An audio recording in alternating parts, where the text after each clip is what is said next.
Hey everyone, and welcome to another episode of We Need to Talk. My guest today is an activist, an author, and journalist, and she's the first woman CEO of Pride Media.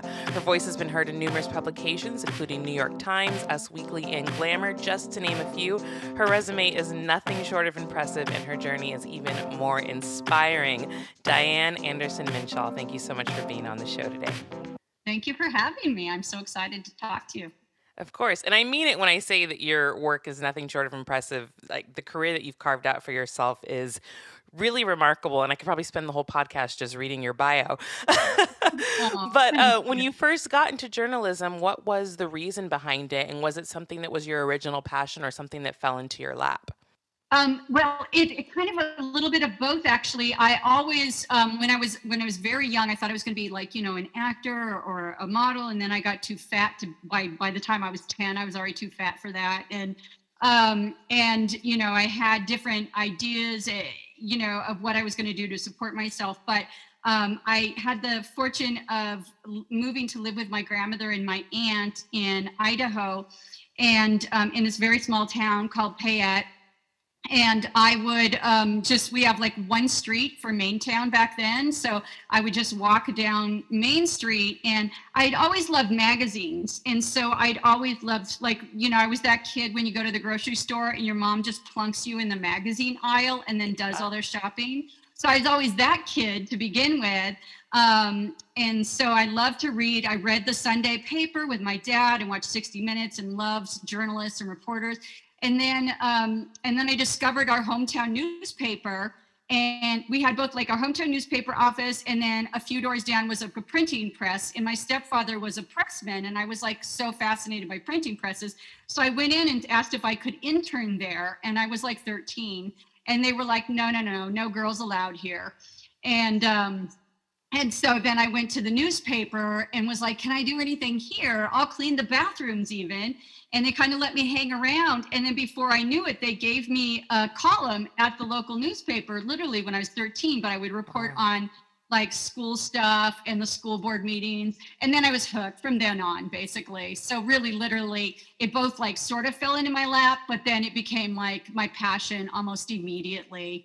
And that was, I was still in junior high then. Yeah, So it's crazy to hear you say as a female, you asked to work somewhere and they said no females, and now you are the CEO of a company. How have you managed to just kind of wrap your head around how much that has shifted over the years? it's really amazing to me that, I remember when I first came out into the workforce in the, mid to late 80s, and literally there weren't a lot of women journalists, and so you were supposed to do everything the boys did, right? So if the Mhm. boys had a 2 martini lunch, you had a 2 martini lunch, even if you hated martinis and boys. So it's like you had to kind of keep up and do everything they did, and it impacted you differently in different portions of the media, because I did radio and television and newspapers, and then finally settled on magazines and now digital too. Mhm. So each way it was sort of different, but it is amazing because each time something changes, you can see how you kind of think like, wow, why didn't this change sooner? But I'm so excited that it has changed.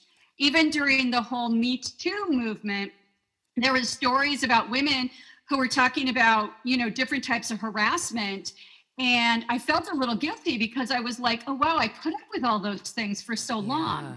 Like maybe I should have protested sooner, like a Right, lot of right. young women now. And then I talk with people and they're like, well, you would have been out of a job, so which was more important. So it's not lost on me though that I'm the first female CEO of Pride Media. It's pretty exciting for me. It's So incredible. But, as you've worked your way up the ladder as a female in this space, how did you keep that driving force despite facing adversity and sexism? And I'm sure, as you came into your sexual identity as well, that became another aspect that was probably used against you in some way, shape, or form. So how did you manage to just keep pushing? well, I think that it was really important for me to sort of carve a different path, because when I was in mainstream media initially, when I was just, I had basically 2 years of overlap where I started to know that I was queer, but I hadn't come out about it. And especially, in the workforce. And as I was hearing from people and talking with people, I was hearing a lot of, you can't be out and queer in journalism because it's considered not objective back then. Wow, You okay. couldn't be objective if you were queer. And so, when I came out, it became like this driving force to do something different. And I did discover, that's when I discovered what was then called Danube Magazine and The Advocate. Those were my two earliest magazines. And discovering them, I was just able to be like, oh, this is my path right here, because these are the people I care about.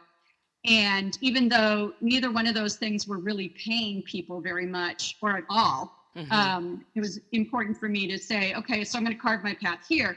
But I certainly had to do a lot of many different jobs to support myself in order to keep in LGBTQ media. So once I made the switch from mainstream media, I no longer had to fight to be, out and queer, but I definitely had to fight to get paid because we had no money for the longest time. LGBT media, had no money. So so I was definitely carving out a really different path there, and then just kind of pushing it and having support, at least from my spouse, because that was, again, I've been married 31 years, and that meant that my marriage had to take a lot of, you had to endure a lot for my career. And so, so I think that was really critical too. That's wonderful. Yeah, and I'm definitely going to talk about your relationship soon because you guys have a beautiful story as well. But I want to ask you, in terms of where mainstream media is today, how much do you think they have progressed in terms of their representation of LGBTQ figures? Well, I think the mainstream media has progressed a great deal in terms of the representation. I think that we get asked this a lot. Oh, is LGBT media still needed? And I say yes, because basically the truth is the more the mainstream media covers us, the better it is for everybody, because I want this kid in Peoria to see themselves on Pose and know who they are and belong.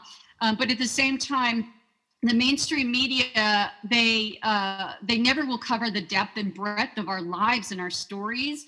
Correct. And these are for-profit corporations. And so as soon as we become unprofitable, they sort of drop back off.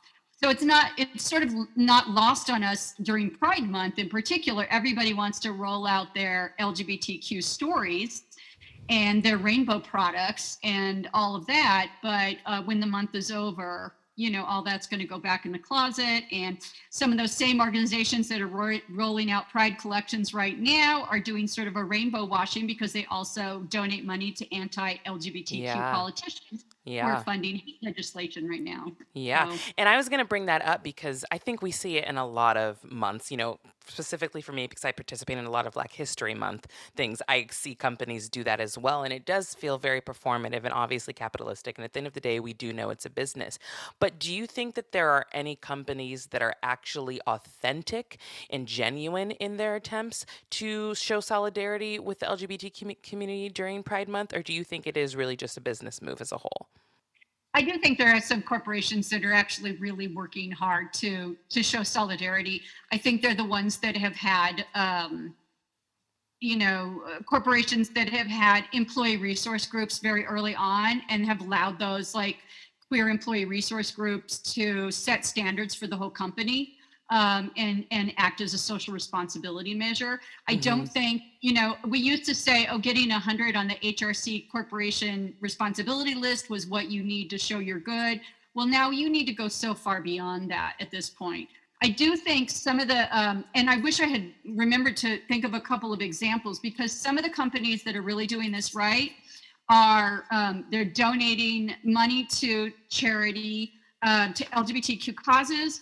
But it used to just be like, we would put out this Pride collection and we'd make money for it and people would feel validated. Then the step up was we put out this collection and a portion of proceeds go to charity. This year, what I'm seeing from those that really, really care, they take their entire Pride campaign money, donate that all to charity. It's not contingent on you selling anything. So I don't have to buy anything to know that company gave money, right? Yeah. Because if I'm buying it from you so that 10% goes to charity, I could just give my money to that charity and they would get 100%. Exactly. So this year, seeing these companies that are doing that, in addition to doing whatever collections. And I think that the other part is companies that are doing things that are solving a problem. I'm going to think of an example is of Citi. They just did the card where you can choose your chosen name on your card.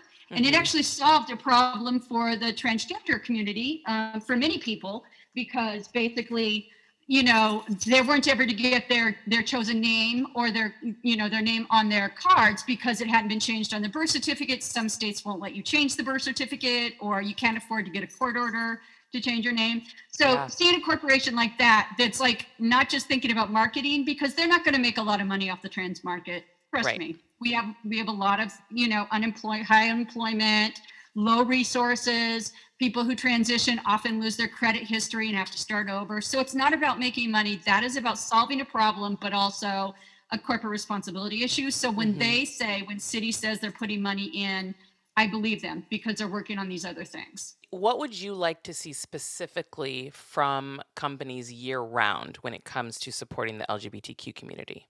The companies right now that have been coming out against the hate legislation have been really critical, because if those companies can back that up with dollars, that actually can do something important. Right now, for example, if you've got 5 anti-trans laws coming out of Tennessee, for example, we need corporations to say, hey, I'm going to pull out of Tennessee.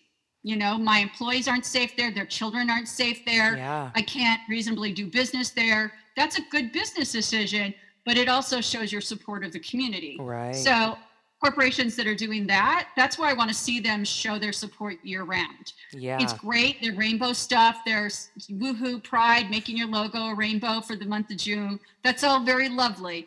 But you know, if you do that and then next month you're giving money to these anti-gay politicians who then are putting hate legislation, there's no point, you know? So I think that's one of those things where Coca-Cola, Anheuser-Busch, AT&T, General Motors, NBC Universal, all of those have been called out. Sorry about that. All of those have been called out for donating collectively almost $500,000 to anti-LGBTQ politicians. Wow. So I think that that's one of those things where, you know, we need the Keep Your Pride movement right now. The Keep Your Pride campaign is about getting these corporations to take responsibility, to stop giving money to these politicians and to make them accountable so that we really know you care. Yeah, and I think another person that was called out was American Airlines, because they donated to Mitch McConnell, which is clearly he's not in support of the LGBTQ community. So, and they have all of their pride stuff happening. But yeah, I think I saw on Facebook there's a group that's basically collecting all of the pride campaigns or the pride profile photos or Twitter banners of every company that's putting one up, and then they're planning to follow up with them throughout the year. And I think that that's great, and that's what absolutely needs to happen, because you have to hold people accountable. Yeah, I think that's really important too. It's like, again, knowing the accountability, and because I really think that Keep Your Pride campaign, they're a project of that corporate accountability action, is part of what they're doing. And I really think that, again, we need to be looking, and Monroe Bergdorf, a number of other people have made these points even smarter and better than I can, of course. But I think that it's been really clear that it's sort of important that these organizations, when they're doing their pride collections, they're featuring LGBTQ, you know, creatives, that they're having photographers, that they're having artists, that they're having these people help create these campaigns, that they've got their, you know, LGBTQ executives and employees working on these campaigns, because I know, you know, and then also that these things end up in LGBTQ media as well. Yeah. If you tell me, you know, General Motors is a good one. They've recently had a thing about how they want to be, you know, one of the most, you know, LGBTQ friendly corporations out there. They have all these things that they want to do to show their diversity and inclusion and reach us. And but if you end up not advertising in LGBTQ media, you pick an outlet that isn't run by queers, it doesn't have, queer or trans audiences, then how committed are you? So I think Right. that there's a lot of different things, and we're at the apex of this. So I've also noticed recently, just being a few days into Pride Month, there's always some form of like an all lives matter when it comes to marginalized groups, right? And with Pride Month, I've been recently seeing, people complaining, why don't we have a straight Pride Month? Or even I've saw a couple days ago about like, oh, why don't veterans get a whole month? And why does Pride Month get a whole month? And to the people that participate in that line of thinking and they truly believe that they're being cast out and that diversity is going to make them othered, which I always think is so ironic. But in your experience, how have you dealt with that kind of response? Or even more so, have you just managed to ignore it? Because I know you just in some of the influencers that I follow and am friends with, it affects them. It really does, yeah. because feeling like you're already part of a group that your voice is silenced, and then to have people come and just take away 30 days where you just want to be happy and celebrate who you are. It's just like, can I just have this 30 days? But how have you just managed to deal with that kind of response? Because I'm sure you've seen it. Oh yeah, absolutely. Well, I'm lucky in that I get to be queer 24/7 at my Yeah. job, and Yeah. so basically I can tune a lot of those folks out. And just have a big middle finger on social media. But Right. I think that one of the things that it is always hard for groups to lose privilege, and it's also hard for anybody to recognize privilege. So that's one of Yeah. those things where, as an Indigenous woman, I'm always really quick to say, but I have white passing privilege. I don't look like my sister. I'm fairer. I have blonde hair, not naturally, but I have it. And so, like, I like to recognize I have pretty privilege. Like, I'm not bad to look at, that, all these different things that we all have. But when you ask people to sort of acknowledge their privileges, it makes them very, very threatened. And so I think this is for them, by having this, by celebrating the one, they feel very othered. And I ask them to, with compassion, sort of look at what that means then. If, to be the standard, this 1 month you're asking not to be the standard, and most of the rest of the year, you are the standard, and Right. I'm the exception to the rule. So I think that that's one of those things that we just have to, with straight pride, I'm like, really? It's every wedding, isn't it? Like, every romantic movie on Hallmark is part of straight pride year, isn't it? The whole year is straight pride. Right. And, run afraid if you need it, but it's not going to be as fabulous. That's for sure. So I think that, there's a lot of, there is a lot of that. And I think it's crazy that we do need, Pride Month and Black History Month and Asian American Awareness Yeah. Month and And Women's History Month and all of that. Exactly. It is crazy we need that, but until that's part of everyday life, we still do need that. So, because very often, as you see with corporations right now, we are very marginalized. If they start as we do, because we're Pride 365, we are Pride every day of the year. So if you start seeing corporations who are that all of the time, then I don't need them to celebrate us 1 week or 1 month a year. And I think the same could probably be said for, most, quote, minority groups. Yeah. Yeah. Yeah. And so, as a CEO, what kind of messaging do you try to send out to your employees in terms of company culture and inclusivity? Because I think even within marginalized groups, there can still be issues with inclusivity and diversity and intersectionality and so on and so forth. Yeah, it's good for us. We've been having a lot of conversations around inclusion, and also around really how to meet people where they are, and in terms of recruiting and employment staffing, because I think that I'm really happy to say we've had a few new hires this week, and so I haven't redone the calculations, but I'm happy to say that 60% of our employees are people of color, and a little over 40% are women. So a lot of LGBT media is a lot of white folks and a lot of men, because men were here first in a lot of this. So we're happy about that, but we still notice that we have blind spots, and that comes, I think, in our recruitment, not just in how we recruit, but also how things are promoted in the field of journalism or publishing or media. Right. And so we started changing that in terms of, when we're looking at candidates and really, instead of having this list of requirements, kind of looking at people, finding out where people would fit, and also what is it really going to make to bring this, this right, these candidates that we really want, Yeah. so we can brag that we have 60% people of color, but if only 2 of the 35 employees are Black, does it mean we're doing it right? No, it means we've got a hole in our recruitment for Black candidates. So we Yeah. need to figure out why. And the first step for most places would be like, well, we already recruit at HBCUs, so what else can we do? And I think that's the wrong step, basically. Yeah. We should be looking at it differently. So I love that our staff has been, for the last year since I took over, our staff has just been really fantastic. One of the things that we said was we really need you to work harder at first looking at elevating the stories that haven't been told and the people whose lives we haven't exposed. And we know those are trans people, we know those are people of color, and we know those are women. And so, let's try elevating those things and those people. And so I think that that's been really critical for us, but it's been really well received. We have a lot of people, the junior people who've all come in have fit within these frameworks. But we have a lot of senior staff who's like, I'm ready for this. I welcome this. I think you're right. This is Yeah. what we're missing. And so I'm really excited about that.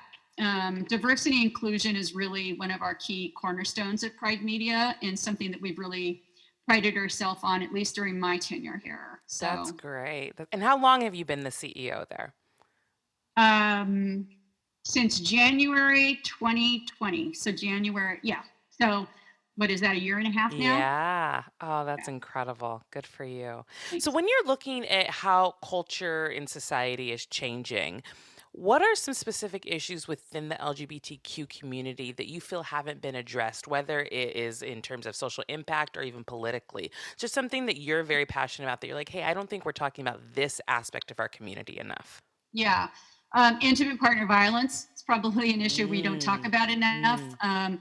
During when I came of age, so anybody who's Gen X or older, when we came of age, there was this whole sort of feel that we played model minority in order to gain acceptance. And so I think, and then at the same time, it dovetailed with sort of the rise of masculinity in hypermasculinity, which was both a reaction. It was a combination of the model minority and the backlash to the AIDS epidemic, of Yeah. course. Yeah. So those two things really dovetailed, and we're seeing a lot of changes in terms of younger people really changing those roles around masculinity, femininity, and who can embody those things and how we Right. identify and those kinds of things, which is really lovely. But I think we still have a lot of hard time in, addressing intimate partner violence in the community.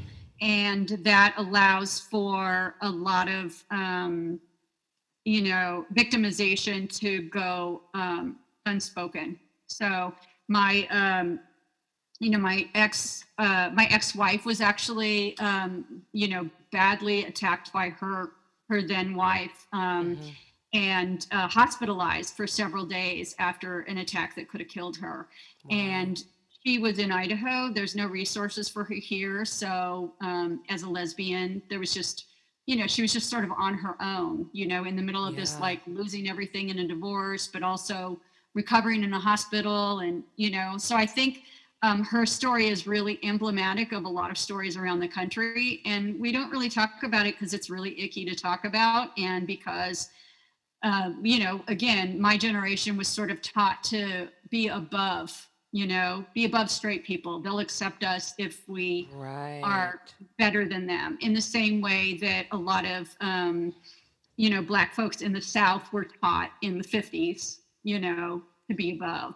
Hmm. So, And I think also it there's this thought that domestic violence is only within like cisgendered and heterosexual relationships. So there's probably not any resources that people in the LGBTQ community in those relationships feel comfortable sourcing, I guess. That's what it seems like, just because even as you saying that, I'm like, oh, that completely would make sense. And you don't hear that. You don't hear those conversations at all. Yeah, there are some groups that are working on that. And there's some places like Community United Against Violence in San Francisco and, different organizations. I know the NIA, which is a Native American organization in Portland, Oregon. Those folks that, have been working with same-sex victims or survivors and that kind of thing, or mixed gender but queer folks. And but yeah, universally, it's a problem. I think it becomes a particular problem for trans women, among others, because there are very few shelters that will allow trans women, so they can't escape violence very easily. They have among the highest murder rates, especially, Black and brown trans women. So it's like if there's nowhere for them to go and there's no resources to help them and they can't get a job, so they're pushed into street economy, they're just further victimized and victimized and victimized. This is such an important topic to talk about, and I really appreciate you bringing that up because I don't think it's something that is talked about enough. And even as I sit here listening to you, I'm becoming more and more aware of the fact that I haven't even been having those conversations with people. So thank you so much for that. But I want to shift gears a little bit right now and talk about your relationship with your husband because I know you guys have such a beautiful and unique story. And I'm really interested to know how you were able to emotionally navigate this transition from being a lesbian couple to now being married to a transgender man. Well, we met. I think it was Idaho, in Boise, Idaho. We were both visiting. We're both from Idaho originally, different parts of the state. We're both visiting during Idaho's second gay pride parade ever, and met on the Capitol steps. And we're both, little baby dykes. And long story short, in classic lesbian U-Haul system, we were living together within weeks and moving cross country and all that. We had been we'd been fighting for marriage equality for so long. And initially, because we're so old at this point, we were just fighting for legalized domestic partnership federally. Like literally, I thought that's the best we would ever get, so we were just fighting for each state to allow that. And until we started, looking at the possibility of legal marriage equality, which is amazing. So each time something new would happen, we would have a ceremony and we would get married. And we were part of the couples that got married by Gavin Newsom in San Francisco. And then Prop 8 took all those marriages away. And so, but I think we'd been together about 16 years, 15, 16 years. And I sort of, when Jacob came out as trans, and I sort of saw it coming. I think I may have seen it before he did, which was good for me because he started saying more and more things like, he's reading a lot of like first person nonfiction literature and anthologies from young trans people or those kinds of things. And he started saying things like, maybe if I were younger, I would identify as trans. Maybe if I were younger, I would consider this. And so I kind of saw the wheels turning before he actually, about 6 months before he actually, made that decision and said those words, I think I might be trans.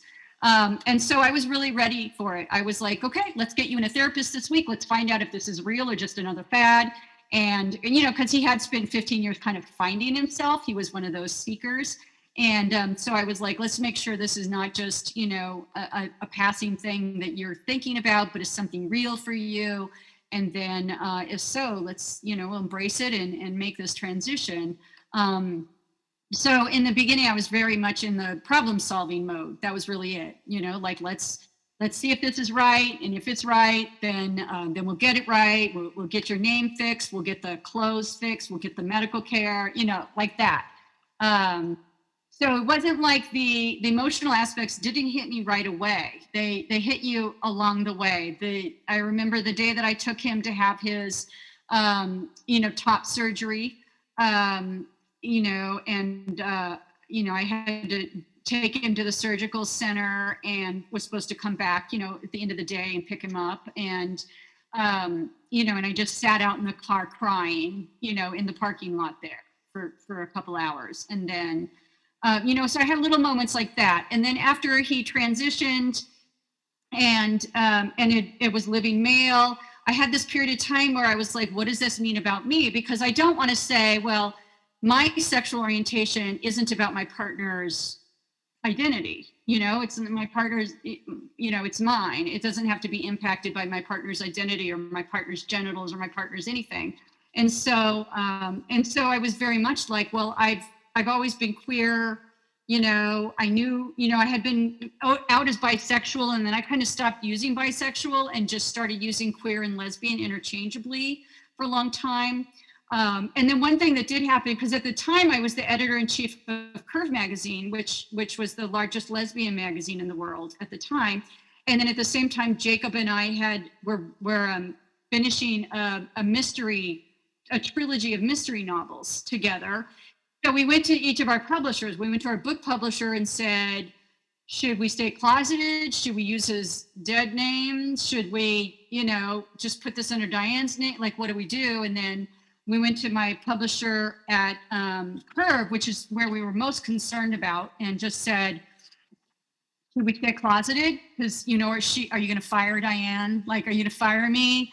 Or, because my career, like I said, my career has always been like the top priority for both of us. And so, so we were really worried about that, and so we were like volunteering to stay closeted or to, do different things. And anyway, and Francis Stevens, the publisher of Curve and the founder, had said, no, you're absolutely the best person to be running this magazine. None of that changes. We love Jake. So she absolutely embraced us. And then our book publisher, who didn't know us that well, was like, well, we've never published a man, because at that point they didn't have a men's division. So they said, well, we've never published a man. I don't know how our readers will react. They're mostly lesbian, but let's try it, Yeah. So they published three books in that trilogy, and then the memoir. And so having that support was really, really critical. Yeah. And I struggled personally. I remember the very first time, this happened repeatedly for about 6 months, but this is just one example. I went to the grocery store. I didn't know the clerks or anything. Checking out, just a mundane purchase. The woman said, I like your blouse. And I said, oh, thank you. It was a gift from my husband, who used to be my wife, because I'm a lesbian, still am. And then stunned silence from the grocery store clerk, because what do you say? Because right, I sound like a lunatic explaining this to her. And but I just couldn't not, the first use of using the word husband suddenly made me somebody I wasn't. Yeah. And it was really, really difficult to get over that. I didn't want to be perceived as a woman who had a husband. Yeah. And what that was in my mind and stuff. And for Jake said, yeah, it feels weird. Maybe we should use partner. But I had always purposely never used partner. I've always used my wife, because partner sounds very clinical, and I feel like it's very sanitized and desexualized intentionally. Right. And it's more of that, like making us good for the masses, Yeah. So I've always used wife because it's confrontational, but husband has this whole other thing where it's like the lack of confrontation. So it took a long time to get used to things like that, little word choices. Also, the day after we had a wedding, we renewed our vows, had a wedding ceremony. We were legal.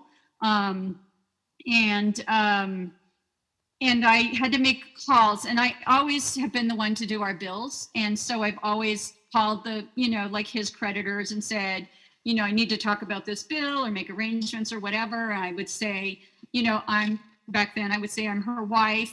It's okay to talk with me. You have paper on file that says she's given you that right?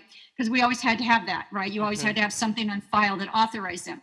So after this changed, after, we were using male pronouns and my husband instead of my wife, I called one and they asked for nothing.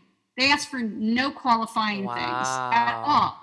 And I was like, so stunned that I was like, is this what it means to be a straight couple? Like, your hurdles are just dropped way down, I was curious about that actually to see how like your response had shifted when now you are referring to Jacob as your husband, and you just answered that question before I was even able to ask. That's crazy. And I've never been in an adult relationship with a man.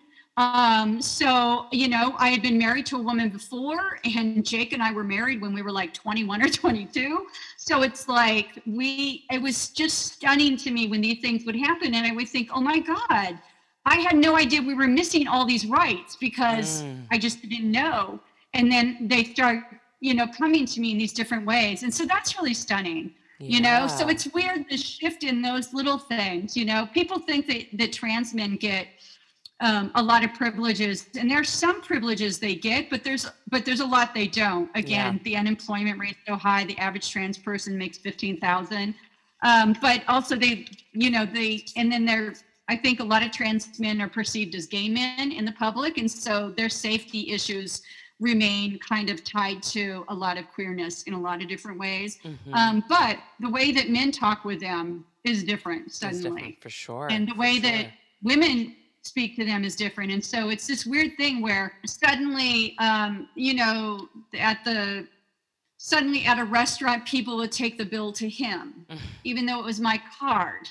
They would take the bill to him, or the mechanic would speak to him, even though it's my car. So it would be a lot of different things like that we hadn't had before that suddenly happened, or that like I would see in a room full of people, if he would speak, women would listen to him more than they would listen to me. Right. It's a different level of sexism that you experienced. Yeah. And I just wasn't prepared for it because I just wasn't as aware of it in different ways. Like certainly, there's sexism and misogyny in the world. And of course, as a at the time a lesbian feminist or a bisexual identified lesbian feminist, whatever I was, I was aware of that, but I wasn't aware of all these tiny little details, these sort of what people might call microaggressions in your daily world, where, suddenly just having a male pronoun and a male name and a male appearance, gives them, this higher elevation, even among women,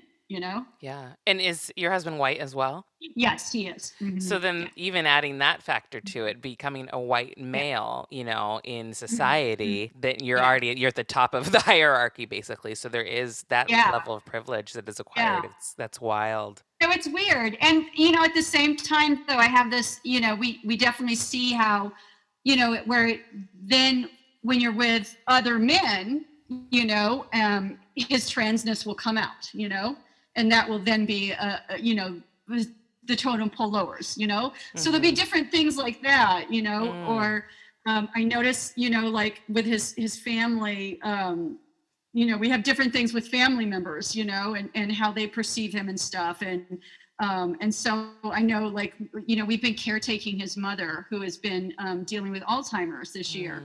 And, when she's happy with him, she slips into female pronouns. And when she's mad at him, she's always male pronouns, So it's like this weird dichotomy, just even among family members that you can see.